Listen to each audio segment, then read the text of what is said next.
চট্টগ্রাম ১৩ আনোয়ারা কর্ণফুলী আসনে নির্বাচনী উত্তাপের মধ্যেই ইসলামী ফ্রন্টের প্রার্থী এস শাহজাহানের নির্বাচনী অফিসে হামলা ও ভাঙচুরের ঘটনা ঘটেছে।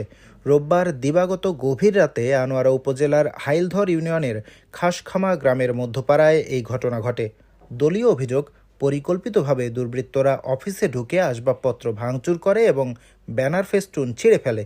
সরেজমিনে গিয়ে ভাঙচুরের চিহ্ন দেখা গেছে। ১ নম্বর ওয়ার্ড খাসখামার নির্বাচন অফিস কেবা কারা রাতের অন্ধকারে দুর্বৃত্তরা এসে ভাঙচুর করছে। সেনাবাহিনী এবং আনোয়ারা থানার ওসি মহোদয় ওনারা এসে আমাদের পরিদর্শন করে গেছে। আমরা সাথে সাথে এইরকম ন্যাক্কারজনক ঘটনা যেন ভবিষ্যতে আর কোনো কেন্দ্রে না হয় এই ব্যাপারে সকালে এসে এখানে দেখতেছি যে আমাদের অফিসগুলো ভাঙচুর করছে এবং ব্যানারগুলো ছিঁড়ে ফেলতেছে এবং আমার সব এখানে যতগুলো ব্যানার আছে সবগুলো ছিঁড়ে ফেলছে। বিষয়টি প্রশাসনকে অবহিত করা হয়েছে এবং অভিযোগ দায়েরের প্রস্তুতি চলছে। এ ঘটনায় সোমবার দুপুরে বিক্ষোভ মিছিল করেছেন দলীয় নেতাকর্মীরা।